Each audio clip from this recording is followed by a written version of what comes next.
What is this tool I found in an antique store? It says patented June 14th, 1921 on one side of the handle, around 12 inches long, and none of the pieces seem to move. My thought is a razor comb, used for dog grooming and barbering to thin hair and before clippers.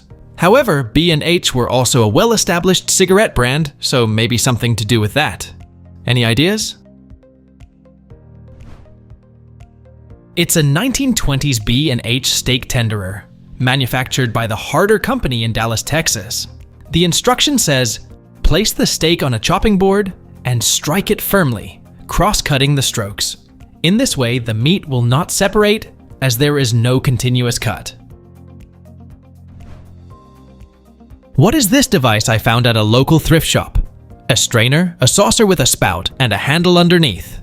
From spout to ear is 12 centimeters. The diameter is 5 centimeters and 5 centimeters high. Can anyone tell me what this thing is used for? It's a Brazilian silver-plated tea strainer with an attached dripping tray and handle, made by the Eberle Company. The company was founded in Brazil in 1896 and produced table silver from 1918 to 1985, after which the company continued under a different name. This strainer is therefore at least 40 years old. What are these little porcelain vases with gold chains for? My grandfather bought this set in China for my mother when he was in the Navy during World War II. Any ideas? They are snuff bottles. The chains attach to the stopper so you don't lose it. These were used during the Qing dynasty to contain powdered tobacco. Smoking tobacco was illegal during the Qing dynasty, but the use of snuff was allowed because the Chinese considered snuff to be a remedy for common illnesses such as colds, headaches, and stomach disorders. Therefore, snuff was carried in a small bottle like other medicines. What are these wooden planks connected with a hinge, found in a 100-year-old house? It can close completely in both directions. It weighs about 8 pounds and is all wood except for the hardware. Possibly to shape something, or maybe horse-related. Any ideas? It's an antique laundry press used to squeeze the water out of laundry, such as sheets or pillowcases.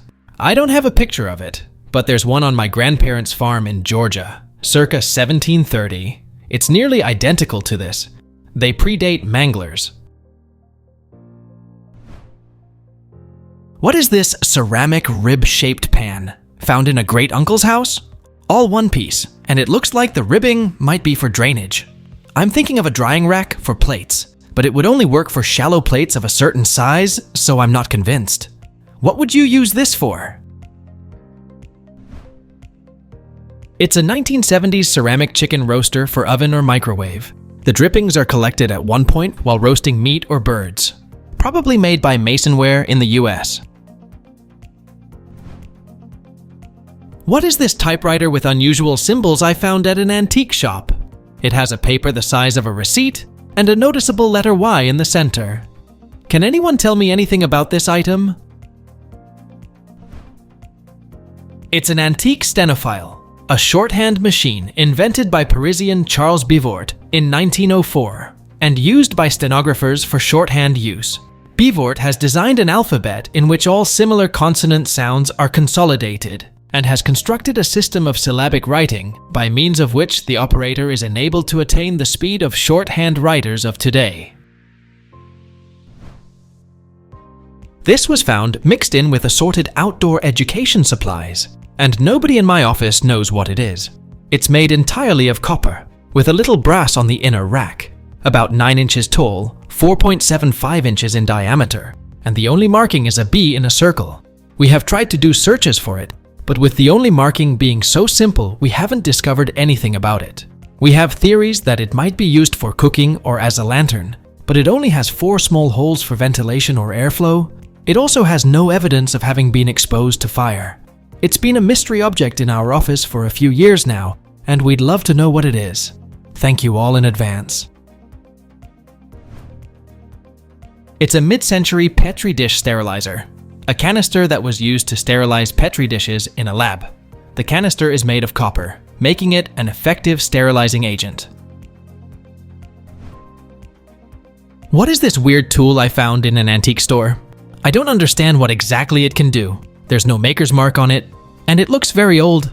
It almost looks like a tire weight tool, but I've never seen one quite like it.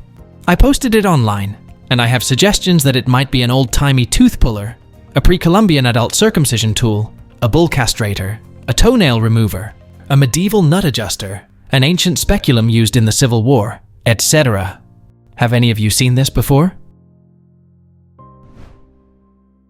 It's an antique stove lid lifter, patented on October 23, 1866, by J.C. Longshore of Mansfield, Ohio. The patent says it's a combined stove lid lifter, pinchers, pan, pot, sad iron lifter, and hammer, and tack puller. It looks like a super early multi-tool to me. What is this heavy bronze football-shaped object with two rotating wings? About the size of a Nerf football, it can be opened up, and the inside is very greasy. There are crescent moon markings on the wings, and it looks like a cable might have been fed through. I thought it might have some kind of maritime application due to it being made of bronze. Any ideas?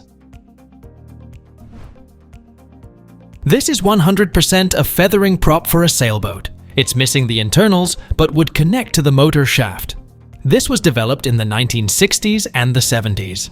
The propeller blades feather when sailing, reducing the drag markedly. The blades were set at right angles to the boss, as in a conventional prop, but on swiveling hubs. When motoring, the blades swing to the ahead or a stern-angled position, but under sail, they feather, turning parallel to the boss. The drag of a feathering prop is tiny compared to a standard fixed blade unit. Feathering props create about 5 to 10% of a fixed prop's drag, sometimes less. This gives a significant gain in sailing speed, between half a knot and 1 knot, with the greatest percentage saving at low speeds. What is this thing? It's metallic, weighs about 100 grams, and it's covered in crumbly old paint. Turning this lever makes the 3 cylinders inside roll, with the big 2 moving in the opposite direction. The little one is metallic, the other 2 are probably made of some plastic material, more probably hardened rubber. On the other side, there is a little moving part that you can extract by pulling it, until it opens, exposing 2 little pins. I found it in a wine shop in rural southern Italy. The owner said that her father took it home 30 plus years ago. Since then, nobody ever knew its original use. She barely remembers about her father saying that it comes from France, but she's not sure. Any idea what its purpose is? Please let us know down in the comments. Thanks for watching. Let's make life fun.